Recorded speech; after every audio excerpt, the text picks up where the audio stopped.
Ya, jadi dalam sisi agama Buddha ya, tentunya kita mengenal ya makhluk ini bukan hanya makhluk peta, tetapi banyak sekali makhluk yang lain.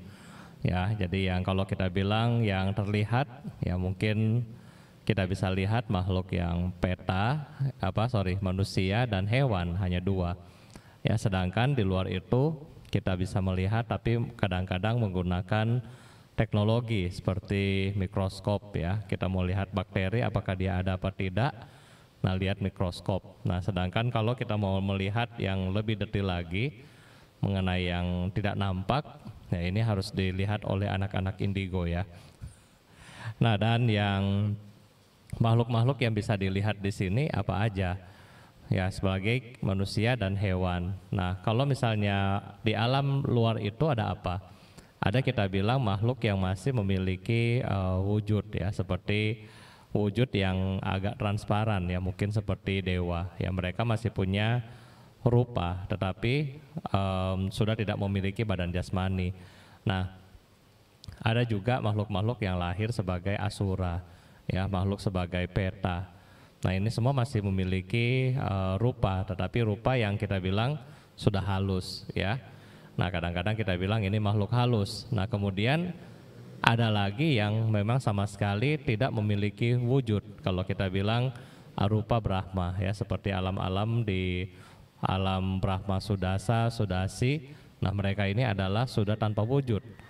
Ya, jadi ini makhluk-makhluk yang sangat banyak sebenarnya yang ada di 31 alam kita, itu kata Buddha ya.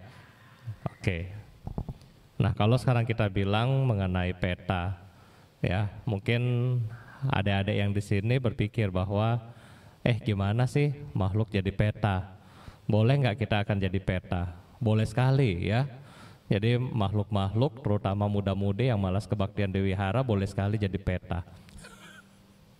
Kok Bante takutin kita? Bukan Bante takutin Anda, tetapi itu fakta ya. Kalau misalnya di sini mungkin papa mama Anda yang bersama Bante tiap malam, kita sedang membahas mengenai peta watu ya, di mana hal-hal kecil ternyata bisa membuat Anda jatuh di alam peta. Misalnya ya karena Anda marah ya, karena Anda tidak memiliki bakti. Ya, karena kebanyakan anak muda sekarang kan susah tuh berbakti ya. Berbakti sama orang tua udah susah, apalagi berbakti sama Buddha Dhamma. Ini lebih susah lagi. Ya, jadi sangat wajar untuk makhluk peta di masa mendatang. Ya. Berikutnya apalagi? Kadang-kadang karena kikir ya, karena pelit ya akan membawa pada kelahiran di alam peta. Ada lagi ya karena jahat ya, karena jahat juga akan lahir di alam peta, seperti yang Bante pernah bahas dalam kebaktian malam. Jadi dia suka cemburu ya, suka cemburu. Nah, ketika orang ini suka cemburu sama istri keduanya ya, jadi ini dua istri ya, si istri pertama ini akan cemburu sama istri yang kedua, sehingga istri yang pertama ini ketika istri kedua dapat undangan ya untuk pergi sama suaminya, bajunya disimpan ya. Kemudian ketika ya istri keduanya mau tidur, dia ambil obat atau tanaman yang gatal kemudian disebarin di tempat tidur. Kemudian ketika si istri punya parfum dan seterusnya dibuang di tempat sampah. Akibat yang kita lihat secara ini simple ya, bahkan Anda sering lihat ini di film-film sinetron, ternyata Bapak Ibu dan adik-adik sekalian membawa kelahiran yang sangat mengerikan ya. Si istri pertama ketika dia meninggal, dia terlahir di alam peta, di mana di alam peta ini kondisinya telanjang. Kenapa telanjang? Karena dia pernah mencuri baju dari istri keduanya ya, istri kedua atau kita bilang istri muda dari suaminya. Kemudian memiliki bau yang busuk ya karena mencuri atau membuang parfum dari si istri yang kedua ya, saingannya kita bilang. Kemudian juga memiliki tubuh yang gatal-gatal karena akibat dia menaburkan sejenis tanaman ke kasur daripada istri yang kedua. Jadi kita melihat ternyata hal-hal yang simple bisa menjerumuskan kita ke alam peta. Nah, oleh karena itulah adik-adik sekalian dan Bapak Ibu saudara-saudari sedama, ternyata sangat-sangat mudah bagi kita untuk masuk ke alam peta ya. Nanti di alam peta ada apa? Nanti mungkin anak pintar yang jawab, jangan Bante ya. Jadi di sini kita melihat bahwa sangat gampang. Apalagi anak-anak muda sekarang kan Bante bilang tadi, jarang kebaktian, tidak serajin Aurel ya. Kalau Aurel rajin kebaktian, tapi kalau yang lain malas kebaktian ya. Kebaktiannya di HP juga ya, di HP. PUBG, ML, mungkin apa ya macam-macam ya lah yang zaman sekarang. Nah, sehingga pada akhirnya akhlak berkurang, etika berkurang ya, sopan santun tidak ada, rasa bakti kepada papa mama tidak ada, apalagi rasa bakti kepada Buddha Dhamma. Itu akan jauh daripada cukup untuk pengumpulan kebajikan kalian di masa mendatang. Makanya ini adalah sangat-sangat mengerikan kalau misalnya kita tidak memahami bagaimana sih kondisi makhluk peta. Ya, mungkin ini aja pengantar dari Bante. Ya, di awal Bante sudah kasih Anda takut. Semoga habis ini ketika new normal nanti, wihara sudah buka, muda-mudi di wihara makin rame ya. Jangan ketika nanti new normal sudah buka, bioskop yang rame. Oke, mungkin ini dari Bante. Bante kembalikan kepada Karista, silakan untuk dilanjutkan. Terima kasih. Oke, baik. Terima kasih Bante atas pemaparannya ya. Pastinya sangat menarik banget ya. Kalau misalkan menurut Sian Koko anak pintar ini gimana nih kok? Apa sih itu arwah peta itu? Ya baik, jadi kalau dalam tadi Bante sudah menjelaskan untuk sisi dari damanya ya. Kalau dari saya untuk sisi mistisnya seperti itu. Nah, yang pertama hantu. Kita mengenal hantu sebagai makhluk halus ya. Biasa kalau di Indonesia biasanya disebut dengan makhluk halus karena tidak mempunyai badan jasmani seperti itu. Bentuknya memang halus, tidak bisa dilihat ya oleh manusia pada umumnya. Makhluk halus. Jadi hanya beberapa manusia-manusia yang terlatih gitu ya, orang-orang yang terlatih yang mempunyai sebab-sebab tertentu, jadi dia bisa melihat hantu atau makhluk halus tersebut. Jadi hantu tersebut, hantu sendiri pada umumnya itu ya termasuk dari 31 alam kehidupan.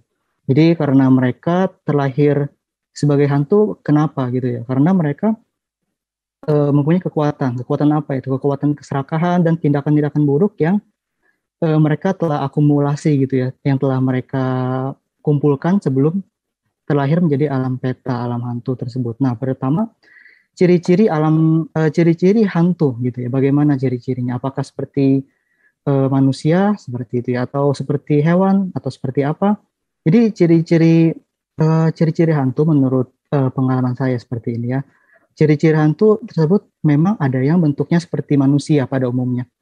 Jadi mereka bentuknya sama seperti manusia, lengkap mempunyai kepala, mempunyai tangan, mempunyai badan seperti itu ya. Mereka mempunyai indera-indera seperti manusia pada umumnya. Yang kedua, ciri-cirinya ada juga yang aneh. Ciri-cirinya aneh karena mereka sebelumnya meninggal dengan cara yang tidak wajar seperti itu ya. Misalkan mereka bunuh diri atau mereka gantung diri, dan itu juga menyebabkan kondisi-kondisi tersebut menyebabkan terlahirnya ke alam peta dengan kondisi-kondisi terakhir seperti itu, karena kondisi-kondisi terakhir tersebut sebelum mereka meninggal juga membawa kondisi ke alam berikutnya seperti itu. Jadi ciri-cirinya ada yang terluka gitu ya, mereka bentuknya ada yang seram-seram. Jadi berbagai banyak macam jenis seperti itu. Nah, untuk tempat tinggal hantu ini seperti apa gitu ya? Apakah mereka memiliki tempat-tempat sendiri? Kalau kita melihat hantu ini kan sebenarnya satu tempat tinggal dengan kita, tapi dimensinya berbeda. Jadi misalkan di alam manusia ya, kita bisa melihat apa saja. Kita bisa melihat hewan ya kan, hewan. Bisa melihat apa lagi? Bisa melihat tumbuhan ya. Bisa melihat sesama manusia. Tetapi yang kita tidak bisa melihat adalah alam hantu atau alam asura, alam raksasa. Jadi mereka sebenarnya adalah satu tempat tinggal dengan kita, tetapi dimensinya berbeda seperti itu. Dimensinya berbeda. Nah mereka biasanya juga tinggal di rumah-rumah. Jadi hati-hati misalkan dari MC kita, misalnya di rumah di belakangnya juga bisa saja ya ada makhluk-makhluk halus seperti itu. Nah jadi seperti itu ya, bisa di rumah, bisa di pintu-pintu, bisa di pohon, bisa di tanah, bisa di laut seperti itu ya. Tinggalnya juga bisa di gunung, bisa di batu-batu, di patung, atau di foto-foto seperti itu. Nah, mereka umumnya juga mempunyai bau-bau ya, bau-bau. Nah, bau-bau ini ada dua jenis. Ada mereka mempunyai bau yang baunya seperti bunga, seperti bunga. Baunya sangat harum. Dan yang kedua adalah bau amis atau bau menyengat seperti itu. Itu tergantung dari kondisi perbuatan-perbuatan yang dilakukan pada kehidupan sebelumnya. Nah, jadi itu gambaran sedikit ya tentang peta alam hantu tersebut, dan mereka biasanya umurnya itu tidak menentu. Jadi mereka terus mengembara di alam peta, di alam hantu, sampai dengan kondisi tertentu di mana karma baiknya dapat dicapai, dapat terrealisasi. Dengan bantuan apa? Dengan bantuan tentunya dengan bantuan pelimpahan jasa seperti itu bagi saudara-saudara yang telah mengingatnya. Jadi itu saja pengantar dari saya ya. Oke, baik. Terima kasih Koko untuk pemaparannya. Tentunya sangat menarik banget ya, karena mungkin yang tadinya kita belum tahu gitu loh, apa sih bedanya arwah peta itu menurut sisi agama Buddha dan juga sisi mistisnya. Jadi kita tahu gitu kan, oh ternyata kita jadi tahu nih, oh tempat tinggalnya ternyata nggak di yang kalau biasanya kan orang-orang bilang di sudut-sudut ruangan, mungkin itu juga ada kali ya di sudut-sudut ruangan, terus juga di yang lembab-lembab gitu kan biasanya. Nah, buat yang ingin bertanya tentang, bisa langsung aja ditanyain. Kami persilahkan lewat via chat. Nanti kalau via chat saya sebagai moderator akan membaca.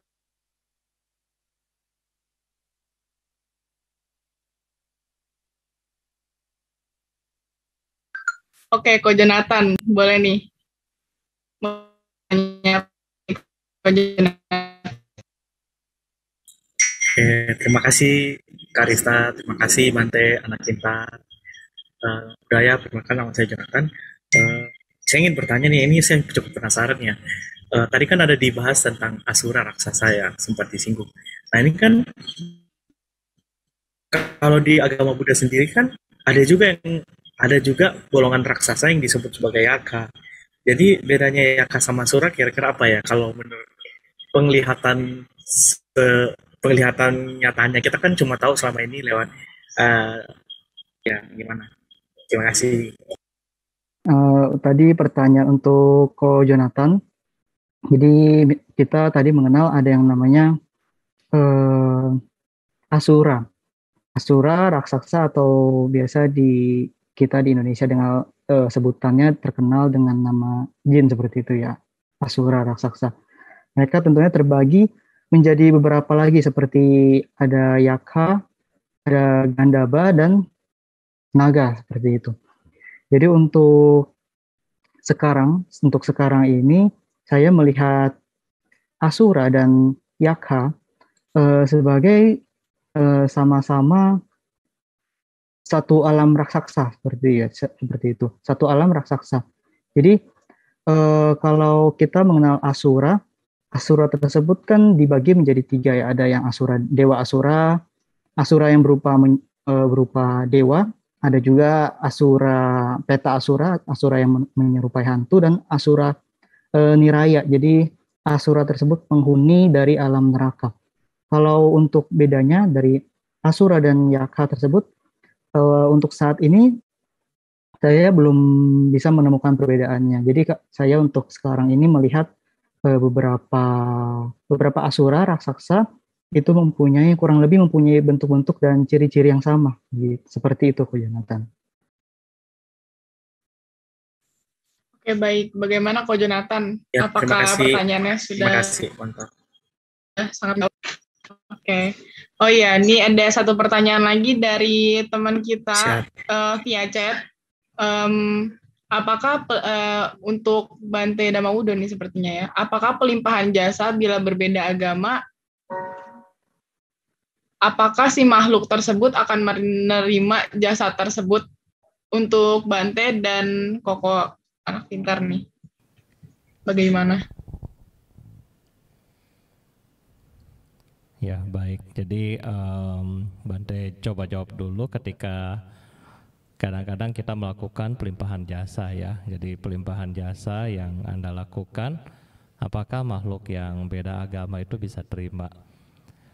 Ini sering Bante jawab bahwa mereka bisa terima ya. Jadi kalau ketika Anda melakukan pelimpahan jasa, yang diterima itu bukan doanya. Ya mungkin kadang-kadang ketika di sini kita berpikir, oh mungkin ketika Bantenya baca Yatha Wariwaha ya, oh itu mungkin petanya sampai, makhluknya langsung sampai begitu. Atau mungkin ketika Anda berpikir, oh ketika saya misalnya ya kalian apakah menyalakan lilin atau dupa dan seterusnya, itu doanya akan sampai. Sedangkan kalau yang beda agama tidak. Nah jadi kalau kita melihat melalui teks ya, terutama di sini Bante mengacu pada peta watu, kita melihat bahwa banyak sekali ya di zaman ketika Sang Buddha masih hidup, ada beberapa yang mereka sama sekali belum beragama Buddha, dan ketika mereka meminta tolong kepada Bhikkhu Sangga untuk melakukan pelimpahan jasa, dan ternyata jasa kebajikan ini melimpah ya kepada mereka, sehingga mereka langsung dikatakan di situ mereka langsung terlahir di alam yang bahagia, atau kita bilang alam surga, terbebas dari semua penderitaan-penderitaan mereka. Nah, jadi pelimpahan jasa yang pertama adalah tidak mengenal dari sisi agama, tetapi yang mengenal di sini adalah daripada sisi bakti dan welas asih daripada kita semua, daripada Anda selaku keluarga ataupun Anda selaku teman daripada yang meninggal ini.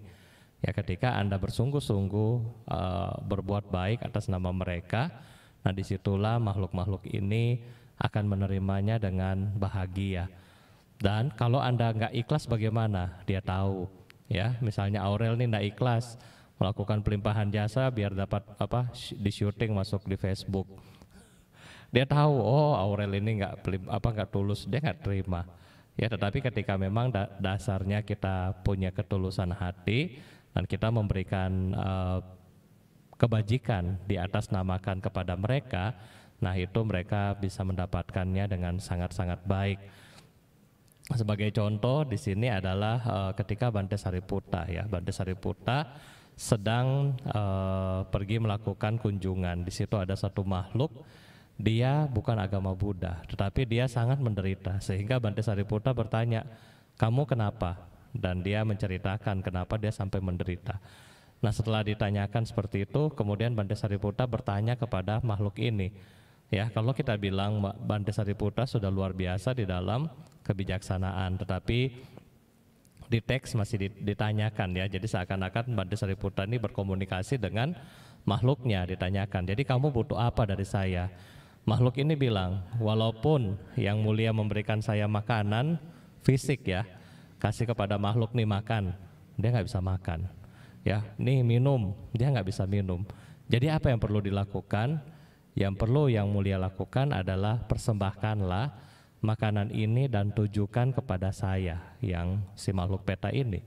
Ya, jadi ketika Bante Sariputta pergi Pindapata, kemudian dia ingat bahwa dia mau menolong makhluk peta yang sedang menderita ini, maka dia mengambil sedikit nasi diberikan kepada bante-bante yang lain atas nama makhluk peta, memberikan air minum atas nama makhluk peta, memberikan kain yang begitu sangat sedikit ya, bukan jubah yang Anda berikan seperti sekarang, hanya selembar kain, sehelai kain yang sangat kecil seperti mungkin ukuran sapu tangan, diberikan kepada Bhikkhu Sangha. Dan ternyata makhluk peta yang begitu kurus, telanjang, dan berkondisi yang tidak baik, Seketika itu mereka memiliki badan yang baik akibat dana makanan dan memiliki pakaian surgawi akibat dari kain yang dipersembahkan oleh Bante Sariputa atas namanya. Jadi Bapak Ibu dan adik-adik sekalian, pelimpahan jasa ini bebas ya, tidak melihat agama, karena pelimpahan jasa didasari daripada dua hal. Yang pertama adalah welas asih, yang kedua adalah dana. Dana di sini adalah Anda yang sudah berbuat baik, kemudian didasari welas asih dan Anda berikan kepada mereka yang sedang menderita. Ya, mungkin ini jawaban Bante. Bante kembalikan pada Aurel. Oke, baik, terima kasih Bante. Oh ya Bante, kalau saya pribadi saya boleh nanya ya Bante ya. Kalau misalnya setelah reinkarnasi nih, manusia itu setelah meninggal, manusia itu bakalan reinkarnasi atau jadi arwah? Soalnya ada yang bilang gini, tergantung cara mereka meninggalnya, sama tergantung pola pikir mereka pada saat meninggal gitu loh. Kayak kalau misalnya pas meninggal merekanya happy, dia akan terlahir di alam dewa atau reinkarnasi menjadi manusia. Sedangkan kalau misalnya dia kayak udah berbuat karma baik, tapi pola pikir pada saat meninggalnya jelek, benci sama orang atau apa, jadinya dia jadi setan gitu. Gimana tuh Bante?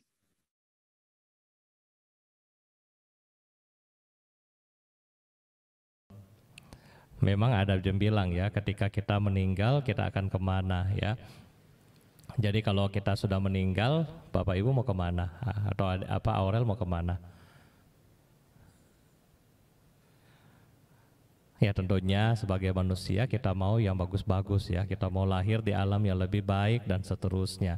Nah, bagaimana kalau kita mau lahir di alam yang lebih baik? Tentunya kita harus punya sebab. Ya, kalau kita nggak punya sebab, kita nggak mungkin bisa. Contoh, Bante kasih contoh begini, yang gampang, yang simple, yang bisa kalian tangkap sebagai muda-mudi. Kalau kita nih mau beli, ya yang paling gampang seumur kalian mungkin HP aja ya. Mungkin mau beli HP, mungkin beli HP Samsung yang paling baru deh. Atau mungkin mau beli Nintendo DS yang paling baru deh untuk Anda main game. Nah, kalau kita mau beli barang misalnya, apa yang harus kita lakukan? Bagi yang sudah cukup umur, Anda bekerja, dan Anda dapat duit, Anda bisa saving, dan Anda bisa beli itu barang. Yang berikutnya, kalau Anda yang belum cukup umur, mungkin simpan-simpan uang jajan ya. Kalau Sinca, keliling, kumpulin angpau, kemudian beli. Ya itu yang bisa kita lakukan kan. Berarti untuk mendapatkan barang ini, kita harus apa? Usaha atau duduk diam di rumah? Usaha, ya kan, cari angpau. Anda keliling waktu Sinca, usaha enggak? Usaha Bante, lagi COVID begini, rumah anti, rumah om tutup. Lama dia belinya ya. Nah, kemudian ketika kerja juga begitu, usaha. Nah berarti untuk mendapatkan sesuatu kita perlu usaha.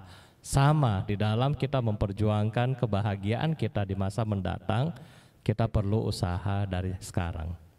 Itu sama ya. Jadi ketika kita sudah meninggal nanti, enggak usah pikir kita kemana, enggak usah pikir.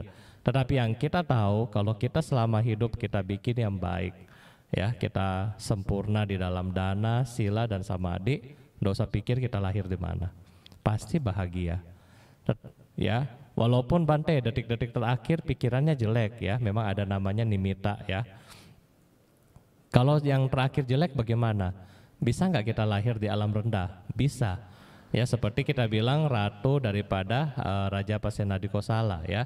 Dia lahir selama 7 hari di neraka. Walaupun selama hidup Ratu Malika sering berdana kepada Buddha dan para arahat. Tetapi Ratu melakukan kesalahan. Ya, ada kesalahan, dia melakukan hubungan seksual dengan binatang dan juga dia memfitnah raja. Jadi dua kesalahan fatal ini yang disimpan, yang menjadi nimita, menjadi rasa penyesalan si ratu yang mengakibatkan dia terjatuh di alam rendah. Tetapi nggak lama ya, Seperti kita piknik cuma 7 hari balik lagi. Tetapi kalau orang yang nggak pernah berbuat baik, kemudian hari terakhir, ya mungkin Anda ketika datang di rumah sakit, Anda hibur dia, dia ketawa, kemudian meninggal. Dengan rasa yang bahagia, tetapi mungkin dia akan lahir di alam surga sebentar, tetapi karena karma hari-harinya kurang, maka dia akan turun kembali. Ya Jody, mungkin ini yang bisa ya Bante jawab. Terima kasih. Oke, baik, terima kasih Bante. Ini ada yang raisan lagi nih, Ko Kelvin. Boleh Ko Kelvin pertanyaannya?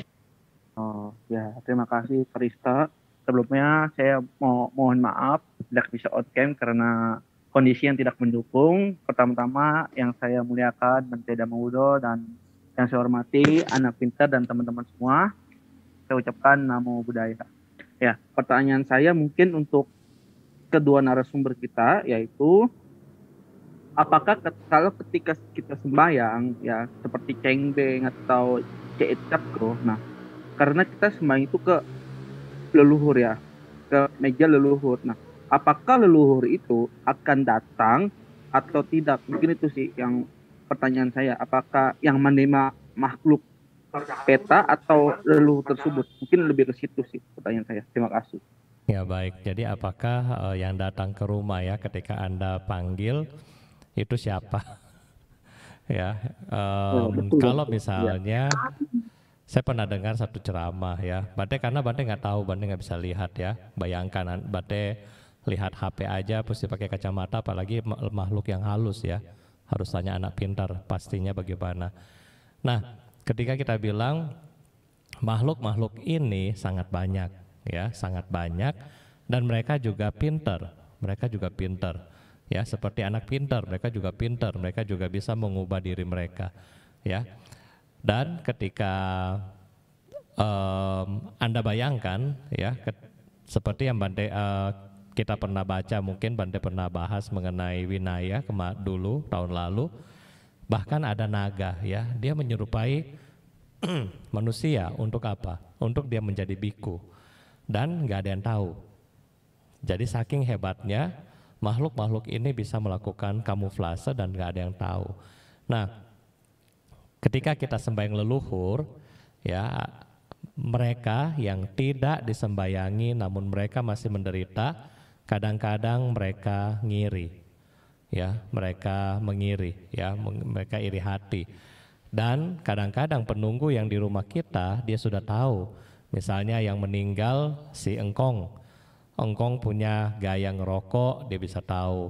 Engkong punya suara, dia bisa tahu. Engkong punya makanan kesukaan, dia tahu. Nah sehingga kadang-kadang ketika Anda melakukan upacara sembayangan, ya bisa dia mewujudkan dirinya sama seperti Engkong. Ya, jadi Anda bisa kalau Anda pakai indigo misalnya, lihat oh Engkong yang datang sesuai dengan foto yang Anda tempel misalnya kan, yang Anda pajang. Seakan-akan itu, padahal mungkin bukan Engkong yang sungguh-sungguh.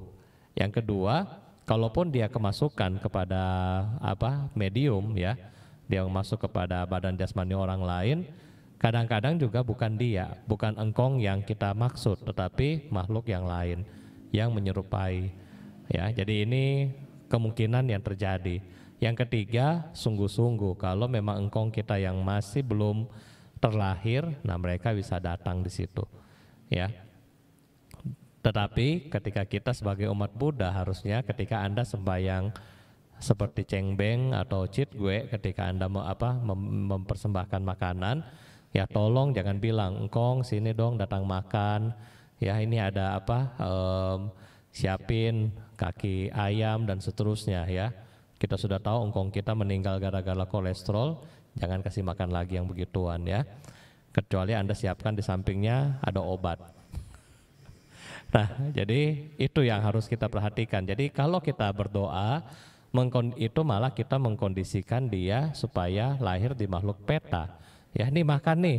Berarti kan kita mengkondisikan dia suruh makan. Ya, kita mengkondisikan dia, memberikan dia kemelekatan untuk makan di situ sehingga dia dikondisikan sebagai makhluk peta. Jadi seharusnya kita berdoa ya semoga semua makhluk yang menderita silahkan mengambil persembahan dari kita, seperti itu. Ya mungkin itu dari Bante, silakan mungkin anak pintar. Ya, baik. Jadi sebelumnya saya juga setuju dengan Bante. Jadi makhluk-makhluk yang datang saat kita sembahyang seperti cembeng, citgue itu belum tentu adalah makhluk atau saudara atau kakek nenek yang kita memang panggil seperti itu. Jadi bisa saja itu adalah makhluk-makhluk sekitar dari makhluk sekitar rumah, penunggu rumah seperti itu ya. Jadi di sini yang penting adalah dalam melakukan doa pelimpahan jasa ke leluhur kita, bukan kita mementingkan dalam bentuk makanan, persembahan makanan dan sebagainya. Karena benar kata Bante, kalau kita mementingkan sebuah persembahan dengan menggunakan makanan, maka kita juga menciptakan kondisi di mana para leluhur tersebut bisa terlahir menjadi alam peta seperti itu. Jadi untuk hal yang penting di sini adalah bagaimana apa yang kita berikan, apa yang kita danakan atau apa yang kita limpahkan tersebut bisa sampai kepada leluhur kita seperti itu.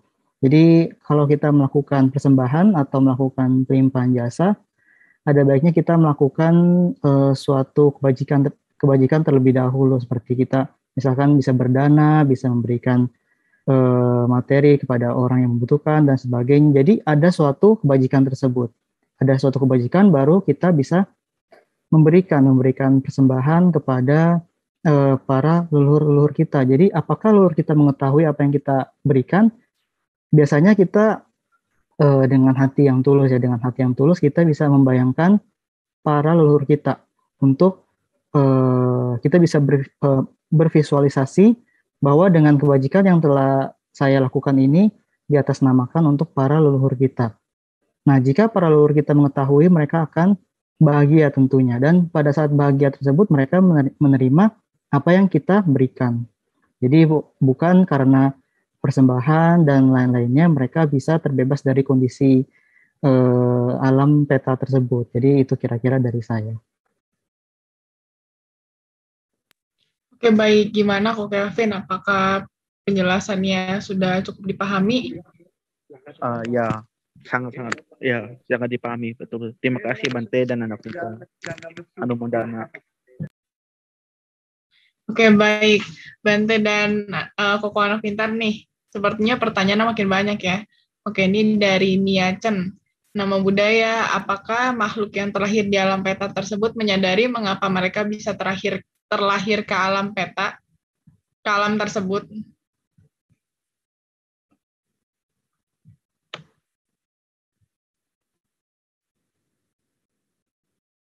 Ya, baik Bante. Jadi apakah makhluk alam peta menyadari jika dia terlahir menjadi alam peta?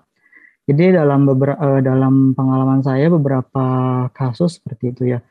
Jadi memang ada beberapa makhluk-makhluk peta yang belum sadar, yang artinya mereka meninggal secara mendadak atau dia tidak sadar seperti itu. Meninggal secara kesadarannya dia tidak sadar. Jadi mereka meninggal begitu saja. Jadi misalkan kita lagi membawa kendaraan seperti itu ya, lagi membawa kendaraan, misalkan kita tiba-tiba ditabrak dan pada saat waktu itu kita meninggal juga. Nah, biasanya pada kondisi tersebut mereka dengan meninggal yang tidak wajar tersebut dalam beberapa rentan waktu tertentu mereka belum sadar. Tapi dengan berjalannya waktu mereka pun akhirnya sadar juga. Mereka sadar mengapa mereka terlahir di alam peta. Jadi seperti tadi Bante bilang, banyak di dalam peta watu ya kisah-kisah bagaimana para peta tersebut bercerita mengapa mereka bisa terlahir di alam peta. Kira-kira itu jawaban dari saya. Dari Bante juga sama ya, ketika makhluk-makhluk ini mereka meninggal. Kalau kita melihat dari peta waktu, nah mereka kasih tahu bahwa karena dulu saya hidup saya melakukan ini. Ya, jadi kayak tadi yang Bante cerita di awal bahwa ya itu karena mereka sadar bahwa mereka sudah melakukan kesalahan, dan masalahnya adalah kesalahan itu sudah tidak terlambat untuk diperbaiki.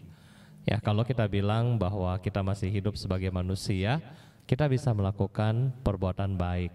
Tetapi ketika mereka sudah menjadi makhluk peta, ya, mereka sudah tidak bisa melakukan perbuatan baik. Ya, nah, ketika mereka tidak bisa melakukan perbuatan baik, jadi mereka menunggu sampai kapan? Sampai waktu karmanya habis, baru mereka bisa lahir kembali. Jadi ketika kita yang masih hidup ini, Bapak Ibu, kita harus bersyukur bahwa kita masih bisa menentukan pilihan kita. Ya, kita masih bisa menentukan hidup kita. Kita bisa menentukan perbuatan, tubuh, dan ucapan pikiran kita. Nah, ini adalah hal yang baik yang kita punya hari ini. Ya, kalau kita sudah jadi makhluk peta, sudah nggak bisa. Ya, tinggal tunggu. Ya, tunggu kalau orang mau kasih persembahan jasa. Ya, kalau leluhur keturunan kita di masa mendatang mereka bukan beragama Buddha dan tidak tahu melakukan pelimpahan jasa, masalahnya kita mau tunggu sampai kapan? Ya, oke.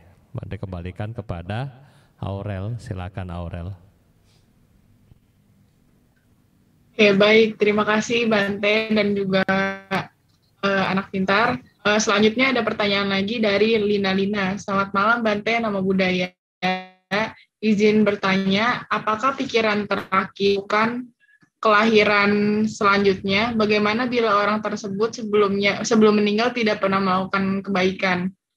Sepertinya tadi sudah dijelaskan sedikit, atau mau ditambahkan Bante dan tentunya ya. Iya, jadi apakah pikiran terakhir paling menentukan kelahiran selanjutnya? Bagaimana bila orang tersebut sebelum meninggal tidak pernah melakukan kebaikan? Jadi kalau misalkan orang yang sebelumnya pada saat lahir menjadi manusia tidak pernah melakukan kebaikan, tentunya pada saat menjelang akhir-akhir ajalnya ya, atau sebelum meninggal, pastinya tentunya pikirannya tersebut akan mengkondisikan pikiran-pikiran yang negatif, tindakan-tindakan buruk yang telah dia lakukan, karena pada saat kehidupannya umumnya mereka melakukan banyak kejahatan seperti itu ya. Jadi sangat kecil kemungkinannya jika orang yang semasa hidupnya berbuat jahat, tetapi pada saat waktu meninggal dia berpikiran dengan baik. Itu sangat kecil kemungkinannya. Tapi apakah